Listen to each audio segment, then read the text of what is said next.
True war encounters. Desmond Doss. They told him only a shotgun would work. He used his hands and saved 12. The bunker screamed. Not the wood and coral stone that had collapsed inward when the Japanese mortar hit, but the men trapped beneath it. 12 voices, muffled and desperate, clawed through the earth somewhere under the smoking crater on the western slope of Hacksaw Ridge. May 1945, and Okinawa had turned into a grinding, rain-soaked nightmare where every yard of ground cost blood and every position could vanish in an instant. Private First Class Desmond Doss knelt at the edge of the rubble, rain dripping from his helmet brim, hands already reaching toward the broken timbers. Around him, the 77th Infantry Division's positions clung to the ridge like a man clinging to a cliff edge, barely holding, always one mortar round away from sliding back down into the mud and jungle below. Staff Sergeant Howell crouched beside him, shotgun gripped tight, eyes scanning the tree line where Japanese machine guns waited in the fog. "We gotta blast it open," Howell said, voice clipped and urgent. "Shotgun breaching. Blow the frame, kick the debris loose. It's the only way we get through fast enough."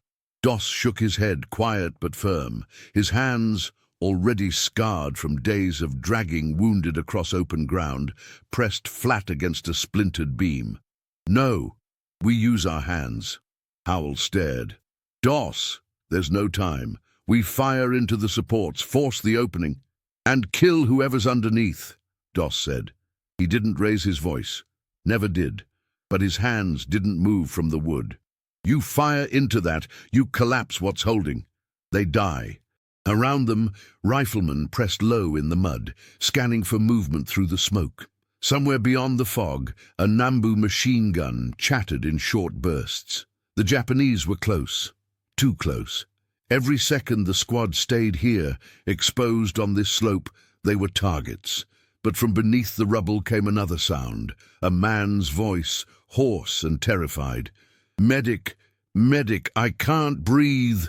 Doss looked at Howell, then at the beam in front of him. His hands were trembling. They always trembled before he started, but his jaw was set. "Then help me," he said. 20 minutes earlier, the bunker had been their lifeline. The 77th had clawed their way up the western slope of Hacksaw Ridge over 3 brutal days, taking casualties from hidden positions, from mortars that seemed to fall from nowhere, from machine guns that opened up the moment anyone stood upright. The bunker, half buried in the hillside, reinforced with logs and chunks of coral limestone, had been their only real cover on this exposed stretch of ridge. They'd pulled 12 wounded men inside, men too mangled to walk, men bleeding through field dressings, men waiting for evacuation that might never come because the stretcher teams couldn't reach them under fire. Then the mortar hit. The explosion punched through the roof in a roar of splintered wood and cascading stone. The forward section collapsed. The men still outside scrambled for shell craters. The men inside, Doss had been 30 yards away, dragging another casualty toward the cliff edge where the rope line hung. He'd felt the shockwave ripple through the mud. When he turned, the bunker was gone, just smoke and ruin and those terrible muffled voices calling from beneath the earth. He ran toward it without thinking. Now he was here, on his knees in the rain, staring at 100 tons of debris that held 12 men he knew by name. Corporal Lewis appeared at his shoulder, rifle slung, face grim. "Whole thing's unstable, Doss. You pull wrong, it all comes down on them." Doss nodded. He slid his hands under the first beam, massive, waterlogged, easily 100 pounds, and tested the weight. It didn't budge. He repositioned, found leverage against a half-buried stone, wedged his shoulder underneath, and pulled. The beam groaned, shifted an inch, then 2. Beneath it, a thin gap appeared in the darkness. A hand reached through, pale, mud-streaked, fingers clawing at nothing. Doss grabbed it and held tight. "I got you. Hold on." He pulled the beam farther. His boots slipped in the mud. His back screamed, but the gap widened enough to see a face. Private Glick, eyes wide with terror, bleeding from a gash across his temple. Doss hooked an arm beneath Glick's shoulders and dragged him free. The man collapsed into the mud, gasping, sobbing with relief. Doss looked back at the rubble. 11 more voices calling from the darkness. 11 more men. He whispered a prayer under his breath. "Lord, just let me get one more," and reached for the next beam. If stories like this make you imagine what you'd do under fire, tell us in the comments how you think you'd react in this situation, and stay with us for the next chapters. Vermeer Part 2. The bunker had been their sanctuary for 18 hours, before it became their tomb. Doss remembered when they'd first reached it, hauling themselves over the lip of the ridge, soaked with rain and sweat, lungs burning from the climb. The Japanese had been firing from caves and spider holes dug into the coral, positions so well hidden that you couldn't see them until the muzzle flashes lit up the fog. The bunker, partially collapsed from earlier shelling but still solid enough to hold, had been a gift. They'd carried the wounded inside one by one. Jackson with the shattered leg, Torres with the sucking chest wound, young Brennan, barely 19, with shrapnel peppered across his back. Men who'd been hit in the first assault when the 77th tried to push forward into the Japanese defensive network and been thrown back by interlocking fire. Now those same men were buried. Doss worked methodically, hands moving from beam to stone to shattered plank, testing each piece before he shifted it. No crowbars, no shovels, no tools, just his hands, bleeding now, skin torn across the palms, and a patience that felt almost religious. Howell crouched beside him, shotgun set aside, helping clear smaller stones. "You sure about this?" he muttered. "We could punch through faster." "And bring the whole thing down," Doss said quietly. He didn't look up. His fingers were threading beneath a collapsed section of roof, feeling for weight distribution, for the point where he could lift without triggering another cave-in. "These men trusted us to keep them safe. We don't blow them up trying to save them." Howell was silent for a moment. Then he nodded and kept digging. The second man came free after 15 minutes of careful, agonizing work. Private Kelly, pinned beneath a section of wall, legs trapped under coral stone. Doss spent 10 minutes removing each piece one at a time, hands shaking with exhaustion, until Kelly could be pulled into the open. Compound fracture. Femur snapped clean through, but alive. The third and fourth were huddled together beneath an overturned table that had somehow held the weight of the collapsing roof. Doss crawled into the gap on his belly, mud soaking through his uniform, and dragged them out one at a time, both unconscious, both still breathing. Around them, the ridge was waking up. Mortar rounds thumped in the distance, Japanese artillery ranging for the American positions. Machine gun fire rattled from the tree line. Somewhere farther down the slope, an officer was shouting orders, trying to consolidate the defensive line. Lewis kept watch, rifle aimed at the fog. "Doss, we're running out of time. They're gonna hit us again." Doss didn't answer. He was already reaching for the next section of rubble. The fifth man was screaming. Buried to the waist, arms flailing, voice raw with panic and pain. Doss gripped his wrists and spoke low and steady until the man stopped thrashing. "I got you. You're not alone. Just breathe." Then he dug. Slow, careful, feeling for the pressure points, the places where he could lift without causing another collapse. His hands were slick with blood now, his own mixed with mud and rain. But he didn't stop. When the man came free, Doss lowered him gently to the ground and checked for injuries. Broken ribs, possible internal bleeding, but conscious, alive, 6 more to go. By the time Doss pulled the 6th man from the wreckage, the sky had darkened. Rain fell harder, turning the slope into a river of mud. The Japanese mortars were getting closer, walking their fire across the ridge in a methodical pattern. Howell touched Doss's shoulder.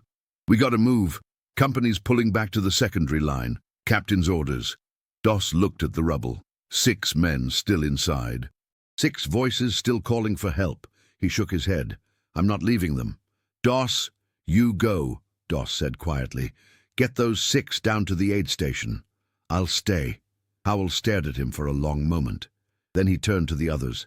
Lewis, Torres, help me with the stretchers. We're evacuating these 6. He looked back at Doss. You got 30 minutes, medic. Then we're coming back for you whether you're done or not. Doss nodded. He watched them carry the wounded away into the rain and smoke.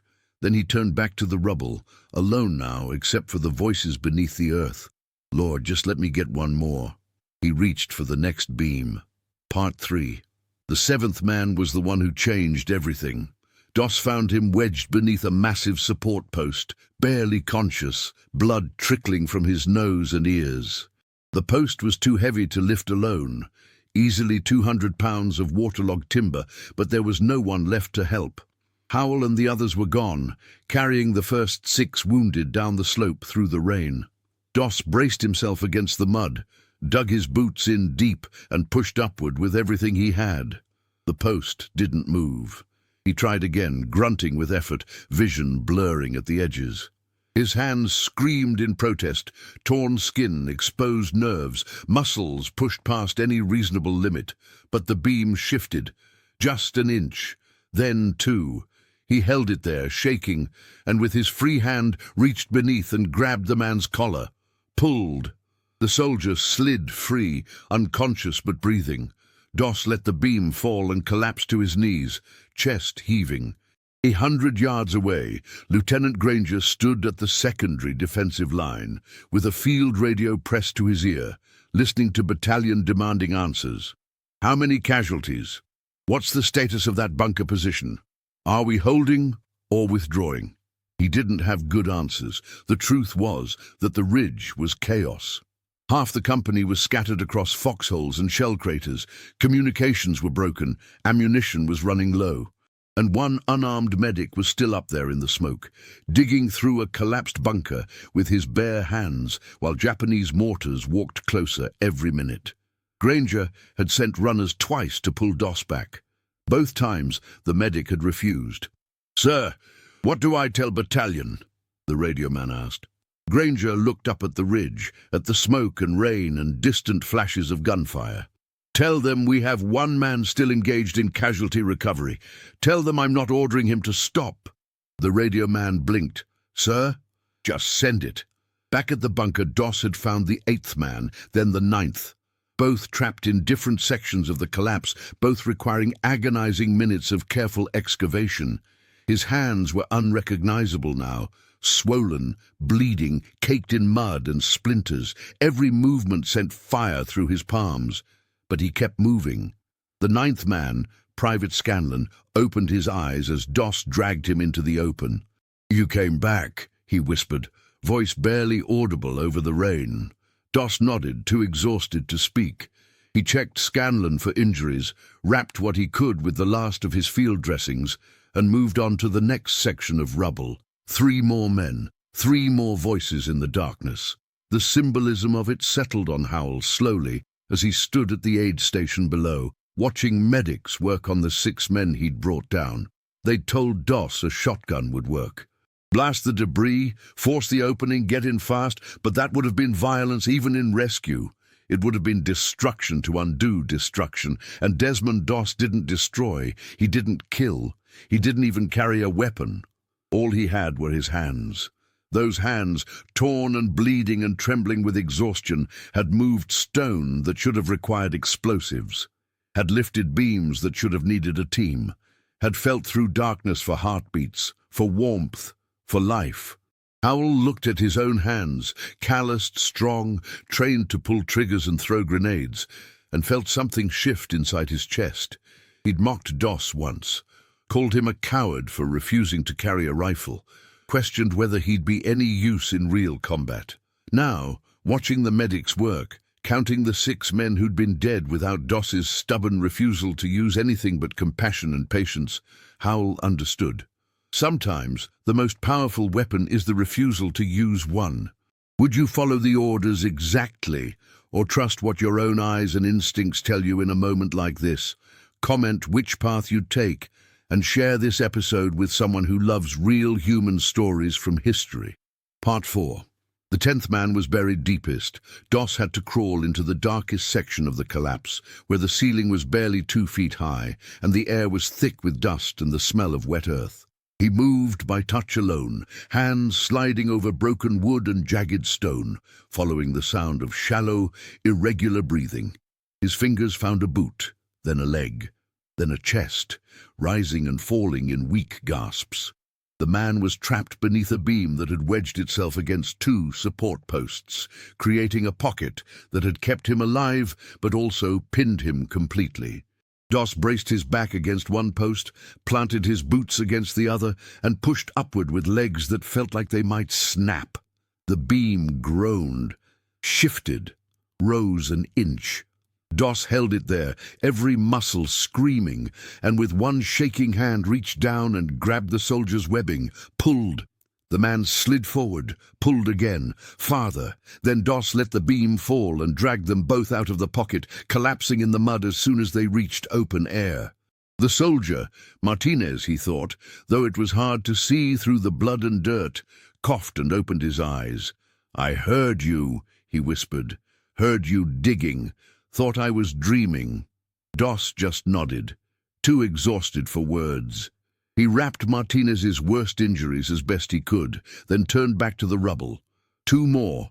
30 yards away, Corporal Lewis crouched in a shell crater with Torres, both of them ignoring orders to fall back. They'd been watching Doss work for over an hour now, watching him move through the wreckage like a man possessed, or praying. Maybe both. "How's he still going?" Torres muttered, wiping rain from his face. Lewis didn't answer.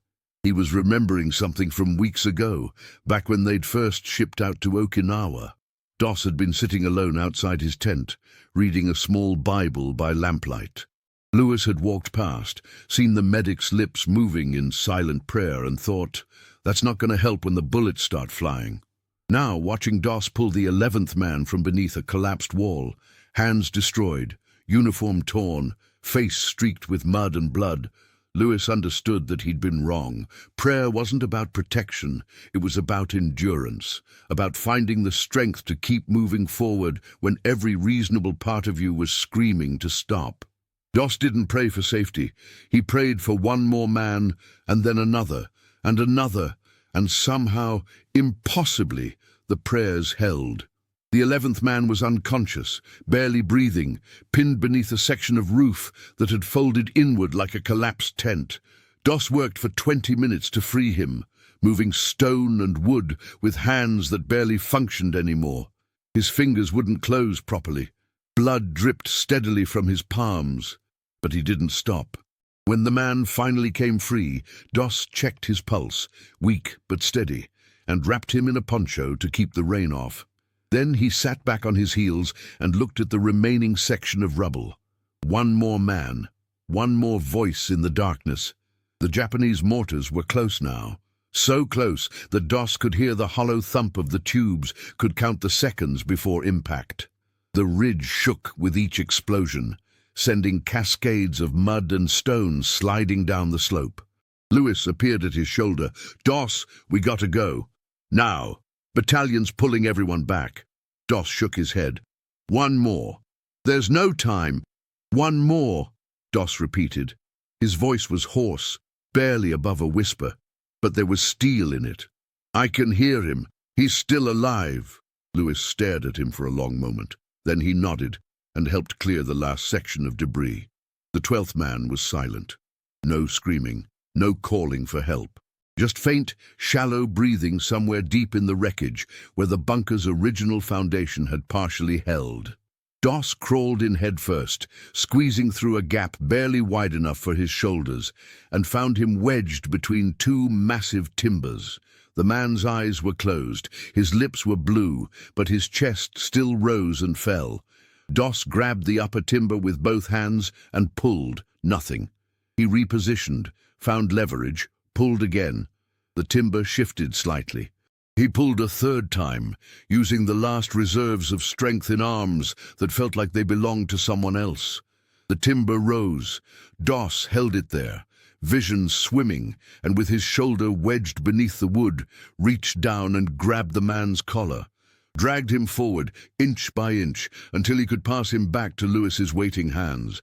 Then Doss let the timber fall and crawled out of the darkness for the last time. Part 5. 12 men lay in the mud when it was over. Battered, broken, but breathing. Doss knelt among them, hands trembling, unable to make them stop. Around him, the ridge had gone quiet. The kind of silence that comes after sustained violence, when even the guns seem exhausted. Rain fell steadily. Somewhere in the distance, stretcher-bearers were climbing back up the slope. Lewis crouched beside him. "You did it, Doss. You actually did it." Doss didn't respond. He was staring at his hands, at the torn skin and exposed flesh, at the way his fingers wouldn't close anymore. He'd done it. Saved all 12, used nothing but patience and faith and stubborn refusal to stop. But there was something else, something he would never tell anyone. It had happened with the 10th man. Doss had been deep in the collapse, wedged in that tight pocket with the beam crushing down, trying to lift and pull at the same time. And for just a moment, maybe 5 seconds, maybe 10, he'd felt it. The absolute certainty that he was going to die in there, that the beam would slip, that the pocket would collapse, that he'd be buried alongside the man he was trying to save, and they'd find both bodies days later when the fighting moved on. In that moment he'd wanted to let go, wanted to crawl backward, to breathe open air again, to save himself. The fear had been so complete, so overwhelming, that his hands had actually loosened on the beam, and then he'd heard it, the faintest whisper from the man beneath him. "Please." Just that, one word, barely audible. Doss had tightened his grip and pulled. That was the secret the citation would never mention. That was the truth behind the legend of the medic who saved 12 men with his bare hands, while everyone else said only a shotgun would work. He'd almost quit, almost chosen his own life over another's, almost proven everyone right who'd ever said he wouldn't be able to handle real combat. But he hadn't. And that difference between almost quitting and actually continuing was a chasm that Doss would carry in his chest for the rest of his life. The stretcher teams arrived, soaked and exhausted, and began the careful work of evacuating the 12 wounded. They moved efficiently, professionally, but Doss could see the questions in their eyes. How did one man do this? How did he move all that stone and wood alone? He didn't have an answer, or rather he had too many answers. Faith, fear, duty, desperation, the sound of men calling for help in the darkness, the memory of his own hands almost letting go. Lieutenant Granger appeared out of the rain, face grim. He looked at the 12 men being loaded onto stretchers, looked at the collapsed bunker, looked at Doss's destroyed hands. "Medic," he said quietly. "You disobeyed orders to pull back." Doss nodded. "Yes, sir." "You stayed exposed under enemy fire for over an hour." "Yes, sir." Granger was silent for a long moment. Then he held out his hand. "That's going in my report, along with a recommendation for citation." Doss shook his hand carefully, trying not to wince. "I just couldn't leave them, sir." "I know," Granger said. He looked toward the aid station, where medics were already working on the wounded. 12 men. That's 12 families that'll see their sons again." He paused. "Because you used your hands, instead of listening to everyone who said you needed a weapon." At the aid station below, a tired doctor named Captain Reardon was counting the impossible. 12 casualties from a collapsed bunker, all alive, all brought out by a single medic. He looked at his assistant. "How?" The assistant, a young corpsman named Phillips, who'd helped receive the wounded as they came down, just shook his head. "I saw his hands, sir. I don't know how he was still moving them, torn to shreds." Reardon was quiet for a moment, thinking about how this would read in the after-action report. 12 men saved by manual excavation under fire, no explosive breaching, no tools, one medic. It would sound impossible. It would sound like an exaggeration. But the 12 men lying on cots in front of him were real. Their wounds were real. The mud and stone dust coating them was real. And somewhere up on the ridge, One unarmed medic with bleeding hands was sitting in the rain, wondering if anyone would ever understand that he'd almost quit, almost failed, almost let them die. Reardon picked up his clipboard and began writing. The report would tell the truth, but it would be a clean, simple truth, a heroic truth. The other truth, the fear, the doubt, the moment his hands had loosened, would stay buried in Desmond Doss's memory, heavy as the stones he'd moved, silent as prayer. Part 6. 3 days later, Doss sat in a makeshift hospital tent, hands wrapped in clean bandages, watching rain streak down the canvas walls. His fingers would heal. The doctors said so, but they'd scarred badly, thick tissue that would stay tender for years. He'd always feel the ghost of that day when rain fell, when his hands gripped anything rough, when he closed his eyes and felt the weight of stone and wood pressing down. A chaplain visited, asked if he wanted to talk about what happened. Doss shook his head. "I did what I had to do." 12 men, the chaplain said softly. "That's a miracle." Doss looked at his wrapped hands. Miracle. The word felt wrong. Miracles were supposed to feel triumphant, weren't they? Clean, certain, full of light. What he remembered was darkness, mud, terror, the moment his hands had wanted to let go. "I just couldn't leave them," he said finally. The citation came through 2 weeks later. Formal language about extraordinary heroism, about disregarding personal safety, about selfless devotion to his fellow soldiers. It listed the facts: collapsed bunker, 12 casualties, manual excavation under fire, 1 medic. It didn't mention the trembling, the prayers whispered between pulling stones, the moment he'd almost quit. Howell read the citation and shook his head. "They made it sound so clean," he muttered to Lewis, "like it was easy." Lewis, who'd watched the whole thing from 30 yards away, just nodded. "That's how these things work. They can't write scared out of his mind, but did it anyway. Doesn't fit the format." "But that's the truth, isn't it?" Howell said. "That's what made it real." Decades later, an interviewer would ask Doss about that day, about the bunker, about saving 12 men with his bare hands when everyone said only a shotgun would work. Doss, older now, hands still scarred, would pause for a long time before answering. "People think it was about strength," he'd say quietly. "Like I was some kind of, I don't know, like I was special." "But you were," the interviewer would insist. 12 men. "I was terrified," Doss would interrupt, his voice firm but gentle. "Every second, every stone I moved, I thought might be the one that brought it all down on top of us." He'd look at his hands, at the scars still visible after all those years. "The truth they don't put in the reports is this: I almost stopped, almost crawled out and left them. But you didn't." "No," Doss would agree. "I didn't, because I heard them calling and I remembered, we're supposed to help, that's all. Just help whoever's in front of you, even when you're afraid, especially when you're afraid." The interviewer would press for more details, more heroic moments, more certainty, but Doss would just shake his head and change the subject, the way he always did when people wanted the legend instead of the memory. Back on Okinawa, on a rain-soaked afternoon in May 1945, 12 men had survived because one medic refused to use the easy answer, refused to blast through with violence when patience might work, refused to trust weapons when hands might be enough. The official story would say he saved them through courage and faith. The truth was more complicated, more human. He saved them through fear and faith, through doubt and prayer, through the moment his hands almost let go and the choice to hold on anyway. The hands that wouldn't carry a weapon became the hands that moved mountains of stone. The man who couldn't kill became the one who saved 12 lives in a single afternoon. The medic everyone had doubted became the one nobody would forget. But late at night, decades later, when rain fell on a roof and Doss lay awake listening, he wouldn't think about the citations or the medals or the stories people told. He'd think about the darkness inside that collapsed bunker, the weight of the beam, the sound of breathing beneath the rubble, and the whispered word that had changed everything: "Please." The legend is light.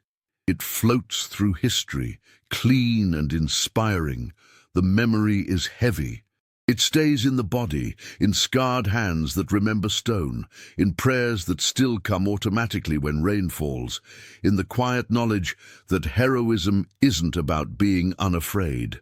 It's about being terrified and doing it anyway, about hearing pleas in the darkness and choosing again and again not to walk away. Desmond Doss carried both for the rest of his life, the light legend the world needed, and the heavy truth only he and the 12 men knew. They told him only a shotgun would work. He proved them wrong with bleeding hands and stubborn faith, and that truth, the real one beneath all the stories, is what matters most. If this story reminded you that behind every medal there's a human being carrying memories we'll never fully see, subscribe to the channel. Tell us which country you watch from, and invite someone to revisit history with us in the next story.